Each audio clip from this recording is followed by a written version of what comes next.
waliwo ebigambo bino byannaku byayogerwa His Excellency Robert Kyagulanyi Ssentamu nga tannagenda Bulaaya ku mirimu emitongole, wabula teeberezaamu singa yali afudde bufi. Nyina vidiyo zenteeseteese nga 3 ogenda ziwulira, era mu kyo vidiyo sooka ogimpere ekigalo eno, bw'omala oggiwa ekigalo mukwano gwange tutandike ne vidiyo esooka yeeno. Amala okugyawo eddoboozi erisobola obboogera mujja kulaba kye basobola obbakola mwe basajja mwe ne bakazimu. So temusiruwazibwa, tebalwanyisa mmwe, tebalwanyisa nze, balwanyisa mmwe, nze jja sinyimiridde mu kkobo lyabwe. Yemwe target. I am not the target, you are the target. I'm only standing in the way. So tebabasiruwaza baganda bange, musobola okukyusa obulamu bwammwe nga temukozesebwa. Tewali muntu asobola tukuuma nga tuli basireevu nga tetumuwadde permission. Kati njagala owulire ebyo byali bigambo bya His Excellency Robert Kyagulanyi Ssentamu kubiriwo nga Alex Waiswa Mufumbiro ammiddwa beyiro okuziika ku mukyala we eyafudde obulwadde obwa kansa, nga n'omulamuzi omukyala ono nga tannafa yamusaba nti njagala bba wange anzijanjabeko, yagaana.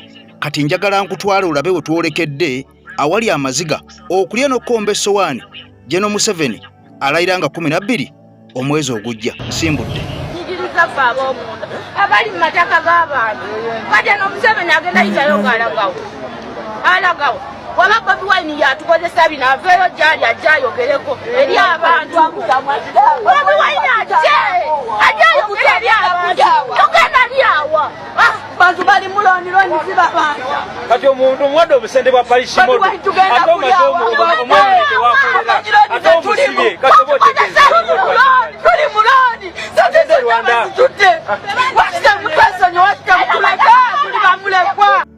nakugamba nti obulumi buli muntu agenda kubuwulira. Kakati nno nga bamaze n'okusalawo gwe munnansi tokyasobola kugula poloti ekka wansi wa fuuti 25 ku 25, era bw'ogigula oli n'agikuguza oba oguza empewo. Eyo vidiyo ebadde yakubiri ng'amaziga n'okulaajana bigenda mu maaso. Twabagamba nti kaatalayira Kyagulanyi, eno embeera gye twolekedde. Kankwe vidiyo esembayo ey'okusatu tusimbule lwaleero. Uganda ye yaffe byonna batutulukunye batukole buli kye twagala. Tetujja kuva mu Uganda ensi yaffe. Batukyaliwa ne banakoota bwefunya tujja paka ku ssaawa esembayo. Tetugenda kuva mu Uganda ate tetujja kuwaŋŋanguka lwambe eno. Tujja kulya ebikuta abaana baffe leka basome baleme kusoma. Tebatuwadde batusudde awo batulese awo. Ffe tetufuddeeyo. Buli ekijja tuli bamativu nakyo. Tulina nsi bwe tugenda sigala wano Uganda ye waffe batutulukunye batukole buli kimu tetugenda kuva batusindiikirizanga ngwa. Nkulamusizzaako gwe wenna mukwano gwange atambula n'omukutu gwa AKTV Media Uganda, omukutu ogw'enkyukakyuka gwe tulina munda mu ggwanga Uganda, era ogukuleetera amawulire ag'omuntu wa wansi gw'olina okubeera nga otegeera. Yenze Ekke Masa tudde emabega w'omuzindaalo, kaakati nga sinasumulula mboozi njagala nnyo n'entandikira emabega. Kaakati mpaka bwe tuli essaawa zino osooka otegeere ebigambo nti bye twolekedde byandibanga oba oli awo bintu bya nnaku nnyo, buli munnansi bikukwatako. Bwe tuvaayo ne twogera tolowooza nti tusaaga mu busaazi. Bye twogera ziba nsonga, gaba mazima. Y'ensonga lwaki tutambula nnyo ne vidiyo zino oba obutambi buno obw'abantu ababeera bayogera ensonga.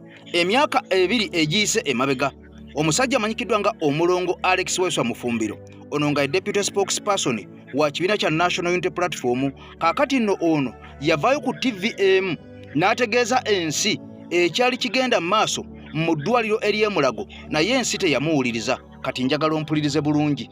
Yagenda maaso n'ategeeza edduniya ekyali kigenda maaso mu ddwaliro ery'e-Mulago, naye ensi teyasobola kubeera nga efuna akadde okumuwuliriza n'okubeera nga bategeera ebigambo bye yali ayogerako. Wabula ono si ye yekka azze nga ayogera ebigambo bino.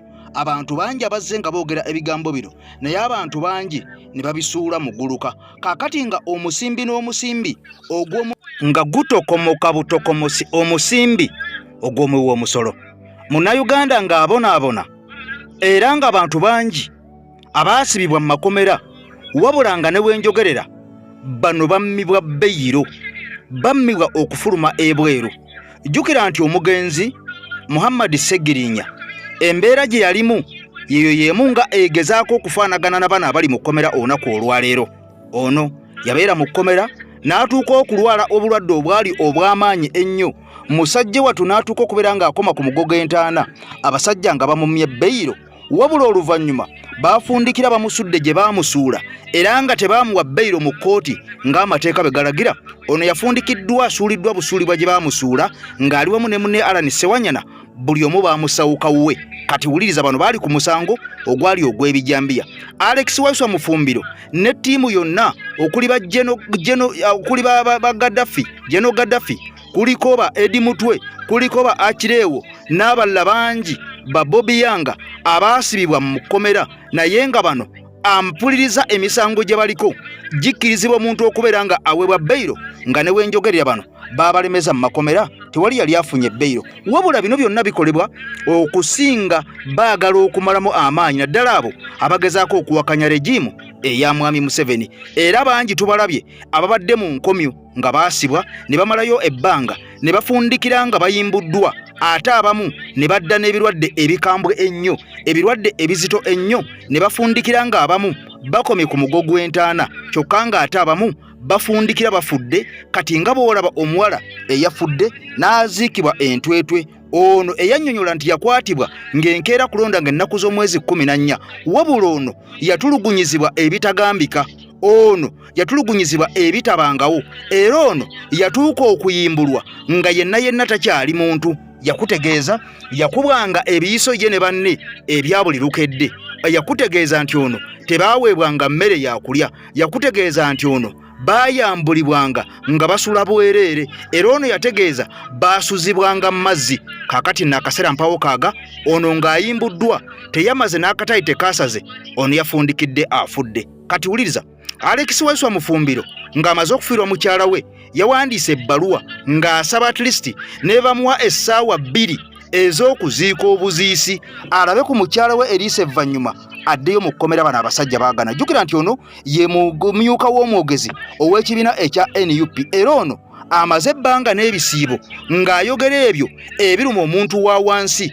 Ono nga tayagala kumanya gwe kasita okola ensobi yonna ajogerako nga bweri. Yafundikira akwatiddwa nga n'emisango egyamukwasisa bannansi bangi batolotomanga enkoko enywedde amanaabemu, ng'emisango gino bagamba tegiriimu ka buntu. Kaakati nno we tukoledde akatambi kano ng'ono yammiddwa beyiro n'olunaku olwaleero okuziika ku mukyala we, wabula ebigambo bye yayogera era ebimu kuviiriddeko mukyala we okufa saga tubibuuse maaso. Njagala nsooke enkuzzeeyo olabe omusajja ono bwe yategeeza edduniya n'ategeeza ensi ebyali bigenda mu maaso. Hajati Nakalembe entambula naye mukyala musomi wa dduwa, mukubire ku nnamba y'essimu eyo akumalire ebizibu. Kankomewo. Cancer Institute Emulago erina ebyuma bya radiation, erina ebyuma ndooza 3, buli kyuma kya biliyoni 10, bikola ku Uganda yonna. Bikola ku ki? The whole country. Baagala buli kyuma kya biliyoni 10. Wenjogerera kati teriyo mulwadde wa kansa mu Uganda ali kubeera radiated, kubanga ebyuma ebya radiation bya breaking down. Naye ababaka ba parliament Anita Anet Among, Hamson Obua, Thomas Tayebwa batudde ne gavumenti yaabwe yanakyemalira General Yoweri Kaguta Museveni ne beematiza nti kati katuweeweeyo buwumbi 55. Naye nga ba Akero, ba Waiswa, ba Sematimba, ba Ojangole, ba Tumusiime, ba Habyarimana bali mu kufa kansa kuba tebasobola kubakalirira. So tekiri kuffe, tekiri tribal, tekiri partisan, kiri human. Ubuntu. What should be our priorities as abantu, as Ubuntu? Biki bye tulina okuteekako essira. Kyova olaba nti ffenna n'abawa National Unity Platform tugenda kumwaŋŋanga n'amaanyi gonna, ate ekirungi tuli mu season eyeetegereza. We will act on those members of parliament abalina flaga ya National Unity Platform nga beetabye mu kufuna sente zino. And mark my word, kati wuliriza ekyuma kya kansa kimu kigula biliyoni 10 naye njagala ompulirize bulungi era ebyuma bino biri mu ddwaliro ly'emulago lyokka mu ggwanga Uganda. Kitegeeza buli ayagala okumukalirira ng'alina kansa alina kujja mulago. Omujjuzo congestion ebeeraawo era ebyuma olw'okuba nti bibeera bize nnyo bituuka ne bifa nga tewali kyuma na kimu kikola. Abayimbi babawa biliyoni 30. Batikitokers babawadde obukadde obukwata mu 5 ba YouTubers. Ekyuma kimu kigula biliyoni 10. Weebuuze biliyoni ezaagenda mu bayimbi 30 zigula ebyuma 3 ebya kansa. Embala ne wabeerayo kimu, Masaka ne wabeerayo kimu, n'Embale ne bateekayo kimu oba eggulu. Ne ssente endala mpitirivu ezigenze nga zigabibwa ez'enjawulo esaliko muntu ayamba. Twalaba amabaati agabbibwa abakungu munda mu gavumenti ya Mwami Museveni. Era omukyala Agnes Nandutu yekka kigambibwa nti yasaliddwa omusango era gwe gwasinze. Era ono wenjogerera amawulire ge nnaakafuna essaawa zino galaga nti amaze okusalirwa emyaka 4 gy'agenda okumala mu nkomyo. Emyaka 4 gy'asaliddwa okubeera nga asibwa olw'okubba amabaati agali gagenda e Kalamojja. Jjukira nti kuno kwaliko n'embuzi nazo zaabuzibwawo. Wabula ekyebuuzibwa nga bwe nkutegeezezza nti teyali yekka, kwaliko omwami Amos Lugoloobi naye nga minisita wa Mwami Museveni, kwaliko deputy president wa vice president kubabba amabaati, kwaliko omukyala Rebecca alitwala Kadaaga, kwaliko speaker wa parliament y'eggwanga Uganda Anita Anet Among n'abalala. Naye nkutegeeza olwaleero nti kooti esazeewo n'ekawaŋŋamula Agnes Nandutu eyaliko minisita wa Mwami Museveni ayolekedde ekibonerezo kya myaka 4 olw'okubeera nga yasoloosa omukono gwe n'abeera nga abba ensimbi y'omuwi w'omusolo oba nga abba amabaati agali gagenda e Kalamojja. Bino byampuna byewuunyisa okusinziira ku mboozi nga bwe twajja nga tugikuwa n'abantu abaakwatibwako ne baggalirwa. Wabula nga twalabako ne minisita wa Mwami Museveni omu, omwami ono wa PRU oba erinnya ndyogero bandireke, eyasangibwa ne ssente eziri mu $, empitirivu nga ziri mu nnyumba ye, naye n'asibwa, naye n'ayimbulwa. N'abalala bangi abazze nga beenyigira mu bulyake, obubbi, obulabbayi, naye nga bano tebaasalirwangako yadde n'akamu tewali n'omu gwe baali basalidde.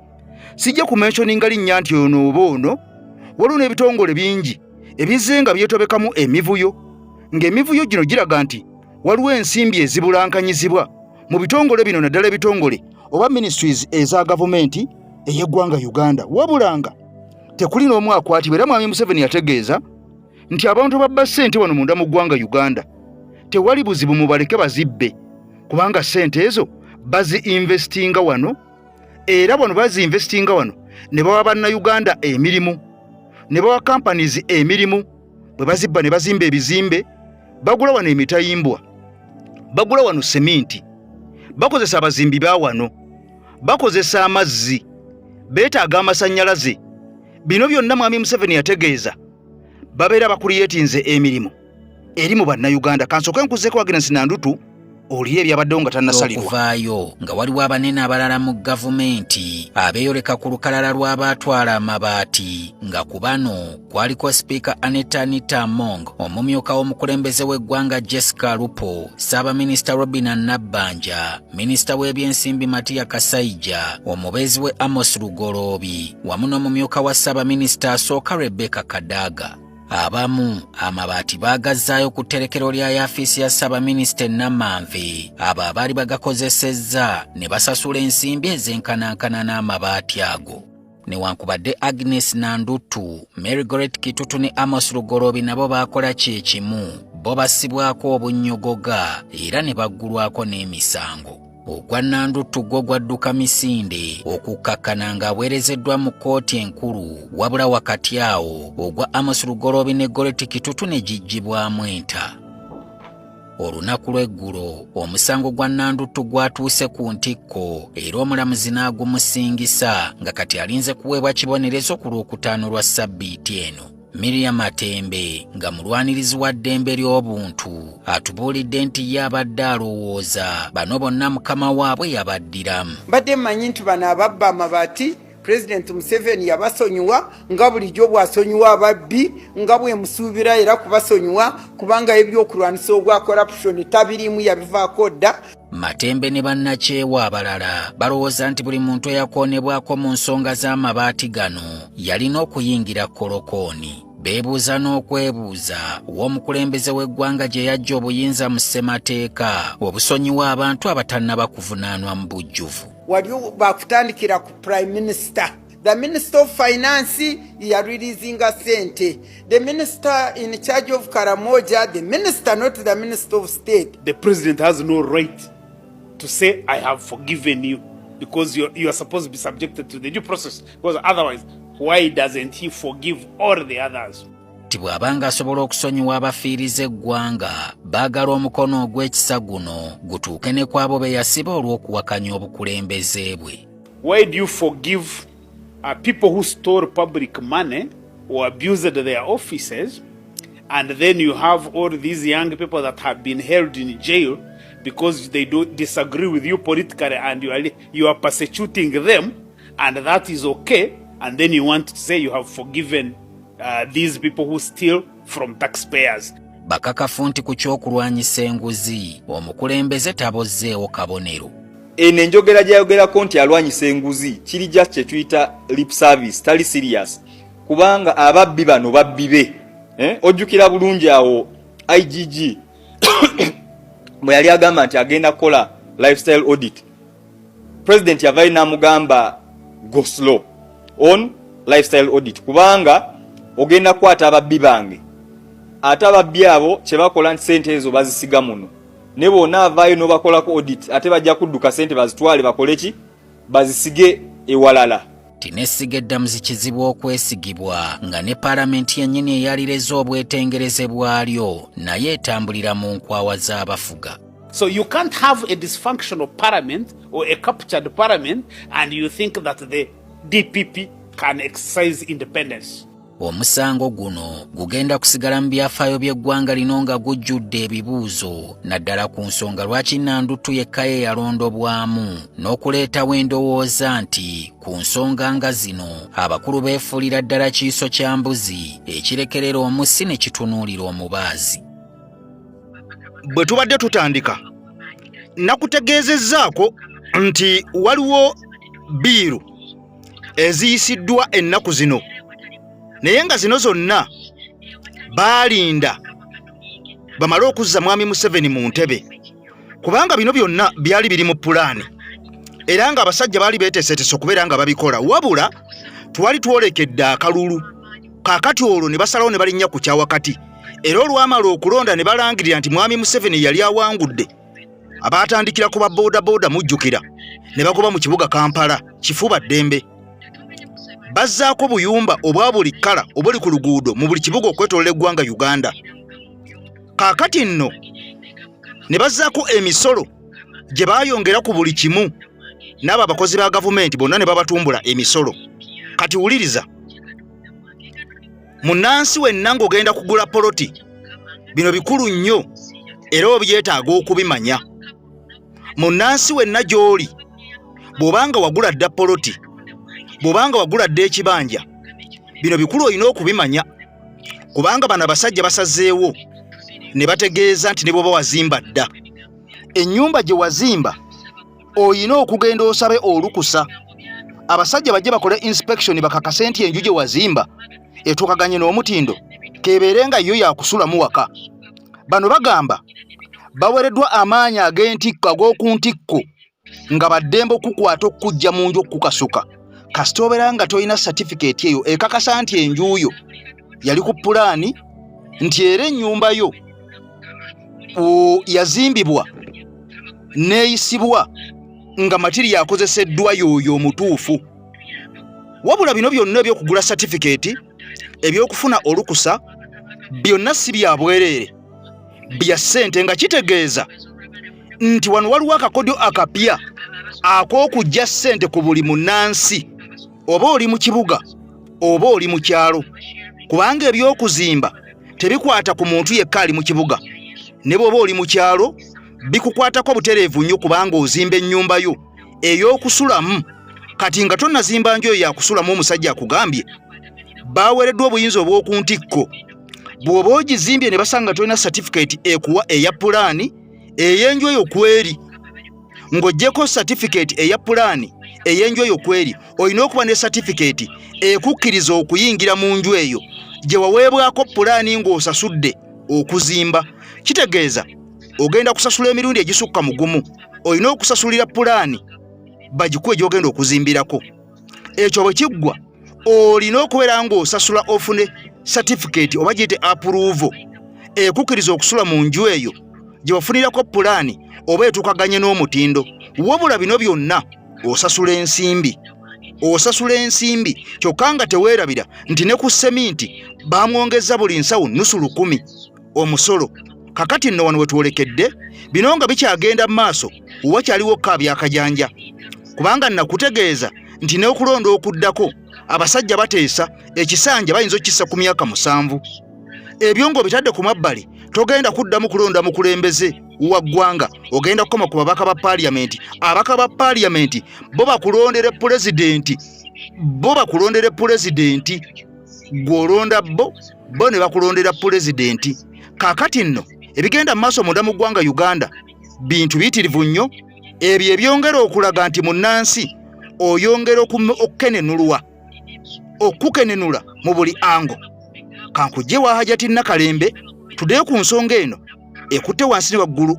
Salamu alaikum Hajati Nakalembe omusomi w'edduwa bw'oba wenyiyo embeera embi yankusomere ku dduwa abali ebweru mirimu gigaanye papula zeesibye kino kyekyoto kwensabira omukisa kobe ng'odiriddawa wali wenkusabira n'ofuna emikisa ky'oba olabanga abirira ebinyonyi ebitalina kyakulya naawe atalina mulimu jangu kusomere ku dduwa ofuna omukisa eno ennyanja kwesira buli kimu ekisira ne kiba kikujjudde nekikasuka mu nnyanja nekikunta nekigenda nze Hajati Nakalembe kambawo ennamba yange yeeno 075237529 temuddeeyo nemwebakira ebizibu nkoye ku nnamba yange eno. Singa kizuulibwa nti tolina lukusa ng'ozimba kati mu tteeka lye tubadde nalyo obadde otanzibwa engassi yakakadde kamu oba okusibwa emyaka 2 oba okola ebibonerezo byombi naye kati mu tteeka epya omuntu anaasangibwa ng'azimba nga talina lukusa ajja kutanzibwanga siringise emitwalo 4 buli square mita gy'anaazimba oba enaasangibwa ng'ezimbiddwa nga talina lukusa. Batugambye nti kati etteeka ke libazze mu 5 bagenda kutandika okulondoola bonna abawangalira mu nnyumba ezitali ku pulaani ne bwe ziba zaazimbibwa dda era kati balina obuyinza obuzimenya. Oba wazimba ekizimbe nga tolina permit oba osula mu kizimbe nga tolina occupation permit funa omukugu addemu yeekennenya ekizimbe kyo akuwe drawings entuufu oswale mu kakiiko akavunaanyizibwa ku by'okuzimba mu kifo gy'oli kaziddemu kazeekennenye kajja kukuwa olukusa olabe nga naawe otuukana n'etteeka. Remember, we can now issue express penalties. We'll close you out. We shall evacuate you from your house. That is now a requirement. Mu mwezi ogwokubiri omwaka guno omukulembeze w'eggwanga Yoweri Museveni yateeka omukono ku nnongoosereza mu tteeka erifuga ebyokuzimba Rebuilding Control Amendment Act okuluŋŋamyako n'okulambika ebyokuzimba mu ggwanga. Abakulira ekitongole ki Building Review Board batubuulidde nti wansi w'etteeka lino kati kikakatako buli muntu yenna ayagala okuzimba okusooka okufuna olukusa oba building permit okuva mu kitongole kino. Mwe muli ebizimbe byonna ebyolukale woteeri, masomero, chachi, mizikiti, akeedi. Kati mulimu n'ebizimbe bituyita ebyetaaga obukugu obw'amaanyi ebiri complex. Kyokka okufuna olukusa luno kuteekeddwako obukwakkulizo nga buno bulina okutuukirizibwa omuntu yenna ayagala okuzimba. Weetaaga obukakafu ku bwannannyini bw'ettaka, ettaka liryo, oyinza okuba n'ekyapa, oyinza okuba n'endagaano oba obukakafu obulala obumanyiddwakiddwa mu mateeka mu nsonga z'ettaka. Ekyokubiri, olina okufuna ebbaluwa ya LC. Ebbaluwa ya LC ekakasa nti oli mutuuze oba omanyikiddwa mu kifo gy'ogenda okuzimba. Ng'oggyeko bino n'ebigenda okukolebwa mu kizimbe oba ennyumba ezimbiddwa birina okusooka okulambululwa. Tibona avaawo ojja kufuna mechanical engineer. Tugeze yateekamu air conditioning, oyagala teekamu lift, oyagala kuteeka mu byuma bizikiriza muliro, oyajja kuyamba. Katufune n'ow'amasannyalaze, electrical engineer, si kamyufu. Kyokka newankubadde bino biyinza okutuukirizibwa, bagamba nti kati okuyingira ennyumba tekukyaliko akwesalirawo nnyini kizimbe oba ennyumba alina okusooka okufuna nate olukusa olulala oba occupation permit emukkiriza okukozesa ekizimbe oba okusula mu nnyumba gy'azimbye. Mwami Kyanjo n'abatuuliriza abasinga obungi, temuli bakugu mu byakuzimba, oba oli omulina obukugu mu nsonga endala. Kati occupation permit gwe ng'omu kankuyita omugagga ekuyambako kakasa nti akakiiko akavunaanyizibwa ku by'okuzimba olukusa lwe kaakuwa okuzimba oba bye kaakukkiriza okuzimba abakugu bye bakuzimbidde. Tukitegedde nti kati musango muloopa omuntu okumala gayingira nnyumba gye yeezimbidde nga temaze kwekkennenyezebwa bakugu n'okukakasa nti ekwatagana n'ebyalagibwa mu kusaba olukusa oluzimba. An occupation permit is government's guarantee for you that your building is safe for occupation. Kati amawulire agafubutuka ekyankwanzi gano nago malungi si malungi. Okusinziira ku gavaayo gwongera okulaga okwetemaatema mu NRM munda mwennyini. Jjukira nti bano bagenda mu lusiriko bakiyita retreat n'okuteesa ku ebyo bo bye baagala gavumenti bye beetambulirako n'okubeera nga Mwami Museveni bano yabatwala abawe order. Kubanga ffenna tukimanyi nti bano bonna ba MPs bwe bagenda ekyankwanzi tewali n'omu ayinza kuleeta kiteeso Mwami Museveni n'aga nti ekiteeso kyoleese nkikkiriza kye tujja okugenda nakyo. Wabula bano bonna bagenda ekyankwanzi naye ekibatwalayo abasinga bagenda Lwakinyumu, era nkakasa bangi bavaayo nga tebalina na kye bacontributinze naye olw'okuba nti waliwo ekinyumu ebyokugenda okubeera eyo okusula eyo okubambaza ku byambalo bya UPDF oli afiringe proud nti nange wendi okitegeera. Naye nga abasinga majority ku bano katugeza abantu nga 8 ku buli 10 ekibatwala eyo tebalina kye bavaayo nakyo nti kikino kya muzinzi, tebalina kye bakolayo, tebalina kye bacontributingayo, wabula okwonoona obwonoonyi ensimbi ey'omusolo gwo ky'olina okumanya. Kubanga buli agenda eyo aweebwa kalawense, ababeera balya bulungi, basuzibwa bulungi, babawa n'akasente akakalu. Kati ng'abamu bagenda Lwakinyumu naye nga n'ekibatwala ekituufu nnyinza okukugamba nti n'abamu tebakimanya. Era ne mu kuvaayo ebiba bituukiddwako bingi, bangi bakomawo nga tebalina kye bamanyi oba kye batuuseeko bo nga abantu. Kati wuliriza, Minisita wa Ssemateeka ne Siga Eddamuzi ono ng'amanyiddwa nga Nobert Mao y'omu ku baagenze, nejjukira nti ono yali wa DP era wa DP owa NRM. Kati ono ayagala obwa Sipiika bwa Parliament y'eggwanga Uganda. Ovuwiki kyemmanyi nti Mwami Museveni bw'aba asazeewo kisoboka asobola okuggyako Anita Among. Kubanga bwatyo ne Kadaga bwe twali tulowooza tayinza kubeera nga amuggyako, yamuggyako n'amusikiza Anita Among. Kati omusajja ono Nobert Mao azza akyukakyuka era n'ebigambo bingi byazze ng'ayogera ng'alimba. Ono yategeeza nti bw'afuulibwa minisita kyagenda okusookerako ng'afuuse minisita tewali musibe n'omu wa NUP agenda kuwangaalira mu kkomera yadde n'akatono. Nga wenjogerera bangi yabasanga baasibwa na guno gwaka bakyaliyo, era abo abakyaliyo kweyongerako n'abalala. Era ng'ono bye yayogera ebyo ye Minisita wa Ssemateeka na Siga Eddamuzi yabyerabira dda era nga tebiteekebwanga mu nkola, nga kitegeeza azinira ku ntoli.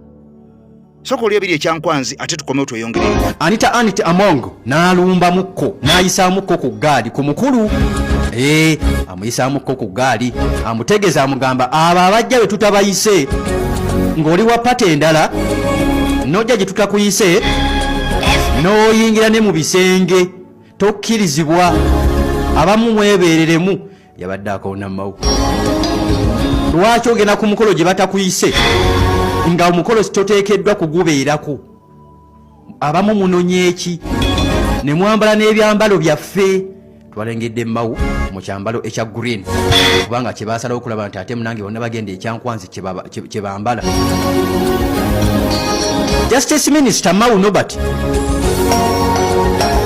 amutegeeza amwanukula amutegeeza amugamba nti maama Anita Among nze wano siriiwo ku lulu ono Mawu ayagala kusigukula Anita Among mu ntebe y'owa sipiika jjukira ne sipiika naye si ye mukadde ennyo mwene alemu naye nga muganzi n'okutuuka okumulonda ku bwa sipiika palamenti ku ye 11 olw'ensonga nti yali muganzi yawandulwako eddusu Mawu ategeeza agamba nti nze bampise buyisi wano era ndi mu kutuukiriza kubanga oyitibwa ku mukolo olina okubeerawo kya mu buntu omuntu okuyita ku mukolo n'obeerawo era si ggwe eyampise ye Generaali General Kaguta Museveni ye bbaluwa gye nnina sinneeyitako bampise buyisi ate pulezidenti w'eggwanga ye yampise kinajjukira General Museveni yasinzidde wano wennyini ng'aggulawo ku lunaku lubadde lwakusatu nga ategeeza ensi yonna abagamba nti ebintu by'owa sipiika musajja mugezi ebintu by'owa sipiika tebannaba kufujja ddusu ku muntu yenna mu butongole era nga General Museveni ategeeza agamba nti bakyetegereza era nabagamba nti ye si yasalawo era si yalonda ani gwe mubamulonda waliwo akakiiko era nga akakasa agamba nti mwenna muli wano abeeni alemu abavunanyizibwa ku ekyo tujja kutuula oba mujja kutuula nze sinza abawo ekyenkomeredde mulonde oyo gwe mwagala Mawu ali kyankwanzi era Mawu ategeeza agamba nti omukulu ye yampita omukulu yakakonyeemu n'agamba tebannaba kulonda kwendoosinga muntu yenna inakwata ebbendera jjukira twabirengerako wali emabega mu mpapula z'amawulire ne ku mikutu egy'enjawulo ng'ate era byali bituufu nga era abaabikola baali batuufu yalengerako ne sipiika Anita Among mu State House entebe emabega wali ng'ategeeza agamba nti gwe bayindoosinga NRM yamuwandulako eddusu kati Generaali Museveni yagambye tebannaba era agamba nti bajja kutuula butuuzi n'akakiiko akavunanyizibwa ku ekyo kabalage ensi yonna kabagambye nti ono awo wewali kati emitima gikuba amameeme gakuba ab'NRM bangi abalimu ne Mawu ino naye wa DP naye agamba nange entebe njagala eyowa sipiika ate ekyenkizo Mawu naye ayina abamwagala mu NRM Mawu Nobert era agamba ndi mweteefuteefu omusi guukulula ebigambo bingi bifuluma awo ebigambo bingi kakati wuliriza ali ku Pearl of Africa Radio ekyo kitegedde ekya Mawu buli muntu ali mu kkomera kwabo abaliyo benandigambye nti nno bantu banene batuyamba nga abamu mwalwana nabo ne tusanyuka njagala bwe ntuula ku TV yange njagala mmanye kyono yakola kino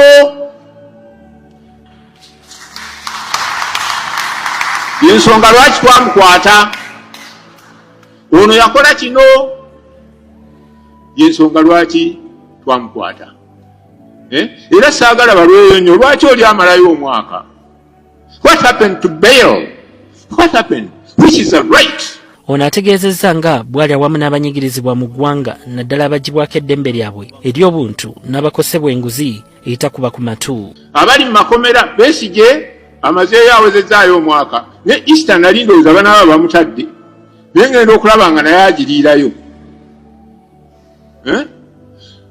owa Nuupu BW bagenda ne balumba amaka ge n'omukyala yakola ki njagala okubabuuza bannange mmwe bannabyabufuzi Bobi Wine yakola ki bwenga bannansi we are entitled to know twagala tumanye kyeyakola tiyakola bwati tetwaba tulumba amaka ge omukyala ne tumulumya abaana ne babeera mu kisa mu Uganda ey'emirembe akiggumiza nga ekkanisa bwegwanidde okuvaayo obulambalamba evumirire n'okuwakanya ebikolwa byonna ebinyigiriza bannansi so si kusirikanga ng'eggwanga liwaba. Sagala ganti nfu it's a dying nation. It's a dying nation, and that's very sad. Ate kanisa yeteekwa okuyimirira. Ekkanisa eteekwa abawulimuwulira. Ekkanisa eteekwa okuyimirira. Ekkanisa tezibwa mumwa. Ono atuuse n'okutegeeza nga ababaka ba paalamenti bana NRM abali ekyankwanzi bwe bagwanidde okuteesa ku nsonga ezikosa eggwanga mu kifo ky'okuteesa ku bibagasa bo ng'abantu. Era n'endaba nga bava mu mmotoka ab'ebitiibwa oba nammwe mulimu ab'ebitiibwa bava mu mmotoka bavaamu ne batandika okuzina bati bagenda neŋŋamba bakike why are they dancing? What are they dancing about? Ensi eri mu bulumi bwe temukiraba mu kifo ky'okuzina amazina n'okweyagala mumanye nti neriyo abali obubi nga bali ebijanjalo empeke babalambale. Musiiwufu era alaze obutali bumativu olw'abamu ku bakulu mu gavumenti abazze bafiirwako abaana baabwe mu ngeri eriko akabuuza kyokka era ne basalawo okusirika obusirisi. Naye waliwo abantu baffe abafudde bangi. Abantu beebuuza nayagadde bino olwaleero eyali vice president mu Kenya yeebuuza, Captain Babu yeebuuza, Nadduli eryeruweere eri yeebuuza.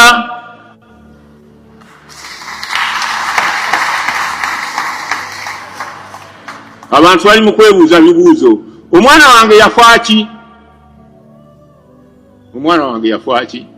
Abasajja abakulu abo n'abalala bangi basula bakaaba geno tusende emirembe. Emirembe tegiriiwo ng'abantu bakaaba. Munyiikaavu olwa pulezidenti okumenyawo ebisuubizo bye yakola bwe yali kyajja akwata obuyinza omwali n'okuvumirira abakulembeze abeeremeza mu buyinza. Bw'aba teyabyogera ab'amawulire muna nti omutawaana gwa Afrika be bantu abatayagala kukola ki twabaawule bw'oweza 65 nze bwe naweza era nali kazo ne mbagamba bwe naweza 65 ngakola ki bwako osanga twetaaga obukulembeze obulala. And the sun is also on the way. Bw'abajja twagala ayogera ebyobuvunaanyizibwa alina obuyinza okujja, ani ayinza omugaana? Teri ayinza mugaana. Alina obuyinza okujja, alina eddembe, naye twagala abe n'ebisaanyizo ebitatulugunya bantu. Okosa olunaku olw'enkya lugenda kubeera lwa mukaaga era ng'omubiri gw'omugenzi Edith Katende mu ffumbiro lwegenda okuba nga gugalamizibwa ku kyalo Busiro mu disitulikiti y'e Lubuka. Nze Rebecca Ssenyonga Mulinde kwa NTV Akawungezi. Kakati nno bino nga bikyagenda mu maaso nakutegeeza tutambula luta ku luta nga tutunulira omusajja omukulembeze w'eggwanga erya Rwanda Major General Paul Kagame Rutagambwa byazze nga akola ne byazze nga ayogera. Tutunulira ngeri ki gye yatuukamu okubeera pulezidenti ow'eggwanga erya Rwanda. Jjukira nti ono okufuuka pulezidenti yasooka n'abeerako vice ate yawamatulwa munda mu ggwanga erya Amerika ng'agenza okusoma wabula ng'ono okusoma munda mu ggwanga erya Amerika yasomera ku nsimbi ya muwi wa musolo ery'eggwanga Uganda. Era ali mwami Museveni yamusindika mu Amerika okugenda okusoma. Naye ebiseera ebyo waliwo Fred Rwejema era yali akulembedde amagye gano ogenda e Rwanda okulwanyisa pulezidenti eyaliko Habyarimana eyakubwa nga ali mu nnyonyi. Era ng'ennyonyi eno abantu bangi balumiriza nti okugikuba kwabwe byali birimu n'omusajja ono mbu wabula ono abyegaana enkya n'eggulo. Ebyokkuba ennyonyi agamba tabimanyi era agamba nti ennyonyi yakuba kubanga byali biseera bya lutalo naye nga si ye eyali involved mu kukuba ennyonyi eno. Jjukira nti ennyonyi eno yali eva munda mu ggwanga erya Tanzania nga bava ku kuteesa buti abagenda okukola gavumenti e Rwanda ng'erimu Abahutu n'Abatuusi bye byali batutte e Tanzania. Wabula mu kuvaayo ennyonyi eyo yalimu omukulembeze w'eggwanga erya Rwanda n'owa Burundi neekubwa bonna ne bafa. Ekibuuzo kiri nti lwaki yakubwa ku olwo era lwaki mwalimu pulezidenti wa Rwanda na wa Burundi ate nga lwo ne pulezidenti omulala yali alina okubeera nga mwali naye ye ku ssaawa esembayo yagamba sigenda kulinnya nnyonyi eno oba mumutegedde. Kati ekifo e Rwanda ne Kagame njagala okiwulirize bulungi. Ampuliriza. Overwhelming evidence ekyayiika. Kiddamu overwhelming evidence ekyayiika. Munna Uganda wetulaga. Kagame ali mu last stages ez'okuwa. Kiddamu Kagame ali mu last stages ez'okuwa. Kino ki nakugamba eno enkola y'abakapitalist. Ndi nga banakuba basooka ne bakuvunza media wise.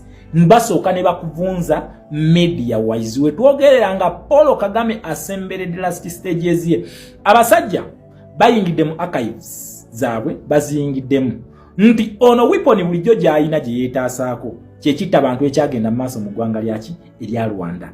Abasajja bali mu kulwana misana na kiro okuprovinga nti Paul Kagame ye yali emabega g'ekitta abantu ekyo. Let us watch the space na kugamba wowalowooza nti bano bakyali bakyasinza okulya enkwe. Omuzungu mute ye muntu akyasinza okulya enkwe. That is why ye tukwata byonna tubiteeke ku record. Bwe bali batwefulya tujja bagamba bakulu owaffe si yabikola. Evidence yiyo kweri. Abasajja batereka. Nkidamu abasajja batereka. Abasajja bayingidde mu archive. Weapon ya Kagame bulijjo gyakozesa is greatest weapon. Nga ne mugundi yabaddeyo nga bajjukira kitta abantu ekyaliwo yabadde era speech same speech yagikoze. Naye omusajja aleese evidence n'awangiraga nti go wabikola. Nkiddamu abalazi nti go wabikola. Eri nagibawadde eri asose nagibawadde nga agamba nti kituufu kubanga n'oli naye yali ajja kumutta era tafaayo. Okitegera ti n'oli naye yali ajja kumutta tafaayo. Akati tulese overwhelming evidence. Wali omanyi lwaki Kayumba Nyamwasa baagala kumutta? Obadde okimanyi nti Kayumba Nyamwasa was the main man standing alongside Paul Kagame ng'ennyonyi ekubwa? Obadde obimanyi? Twitter infinite class geopolitics, the geopolitical analysis and standing on the geopolitical point of view. Nakugamba nti wano Ubanga ogenda kukola geopolitics, you don't gamble, you bring facts. No evidence, no right to speak. This is Kayumba Nyamwasa. Who do you believe was behind the shooting down of the plane? No, Paul Kagame, undoubtedly. Paul Kagame? Oh yes, oh yes. You know that? 100%. Were you at meetings when it was discussed? Oh, where I know. I was in a position to know, and he knows I was in a position to know, and he knows that. Oyo gwe bayita Kayumba Nyamwasa. Noza mulabye. Akugambye teri kubuusa. Teri dauti yonna. Paul Kagame yakuba ennyonyi ya Habyarimana eyaviirako ekitta abantu mu ggwanga erya Rwanda. Kakati eno yebadde weapon yono omusajja gy'abadde ng'akozesa ng'alaga nti afaayo nnyo, alumirirwa era tayagala kiddemu. They cause problems. At the end of the day, they come as problem solvers. Where Uganda yatta 500,000 people to drop his way to power. Kati ona akulaga nti ye yali agenze kumaliriza bali. Evidence etandise okuvaayo. Evidence eri mu kuvaayo. Neno katujeyongere wadde nakabazanyidde dda. Nena ko katukeyongere okwongera okugatta ku bigambo bya Kayumba Nyamwasa biri byayogera. Neno nayo katusoke tujeyongere omanyi mwerabira mangu katwesijiteeke kweno video byenkunyonyola tojja bitegeera. Neno katujeyongere nga kenyini yewaako obujulizi. But the point here is not just about one person. Again, I keep repeating this. Habyarimana's son, in this case, is not just an individual. Tshisekedi Okongo has been trying to use him to mobilize the opinion. That is him. Yeye yenyini myaka gye giri. Gwebuzo obutambi buno no wabanga yakafuga emyaka 3. Babiterese paka di. Okyegede ekintu ekyo. Babiterese paka di. Kakati awo Paul Kagame yewe yayimiridde n'akugamba nti ekizibu si kya Jean Locke Habyarimana. ekizibu kya Felix Sekedi. Moto na waka paka kesho tutacheza mbali sana. Mutegeke pate wano wetulaga tugenda kufa. Nchidamu ebintu byonna bibadde bikekedda emyaka 3 abasajja babijjeeyo babikubye ku meeza. Kino kitutwala wa basika head nakugambye wali nembagamba nti kati akabinja ka FDLR tekakyasobya. Akakabinja tekasobya, akakabinja kaba freedom fighters. Kyovola n'erinnya lirye ebibadde bbi baali kajjeeko ne bagamba nti akabinja kano bakayita ka FCLR baali kajjeeko lirye tubadde tumanyi era nga ke kabinja kano akalwaniridde emirembe mu Democratic Republic of Congo. Ekintu kino kye kyafosinze Paul Kagame okugamba nti kateri ku withdrawing amagye gasigale ku border come what may egenda kukakasaako ekijja kiddamu tugenda kufa. Wetwolekera ke kaseera kali naye nabagamba nti nze I am an advocate for peace. Please, you can negotiate and leave power. That is the only option Jolina. Neona gamba nti ogenda kubeerako by force. These guys are going to draw you out. Bagenda kujjako. Ekyo kyote mwetawanya nabagamba nti just mukwata luno olutalo ne balukakkanya wano. Okitegera kati obalukkakkanya bo ne bakulowoozesa nti gwe it is you to fight this. No. Nakugamba just understand the interpretation of the policies and see the forces behind, then understand what the battle is all about. Ojja kubanga otegeera ani. Okitegera ekintu ekyo ekijje Rwanda si muntu naye you still have an option. Wetuba nti waliwo coalition eri mu ggwanga gye bafomize mu ggwanga United States of America ne coalition eno Paul Kagame era agyogeddeko. Wetuba nti tulina coalition eyo mbadde ntesa neyo coalition. Yes, that is what you have to do, but if they come forcefully you are not winning. Ogenda kukwa namu ab'ekyankwanzi mbagambye mwetegeke kansubire nti bwe mukuteesa ekyankwanzi eyo kyakuwaayo obuyinza kimba mukola mudde opposition when time is still there. Naye bino kyobula ne Nobert Mao bamututte nakugamba Nobert Mao yabategeerera. Nobert Mao yabategeerera kati wema nti mwina option eyo ekyankwanzi, please use that avenue. Naye bino byemwesikasika, it is not about people power, it is not about Alex Waisa Mufumbiro, it is not about Eddie Mutwe. Ate abantu bano mwina bakwata bulungi wabula gye munaakoma okunyigiriza bannansi ne bakwatibwa obusungu kummwe.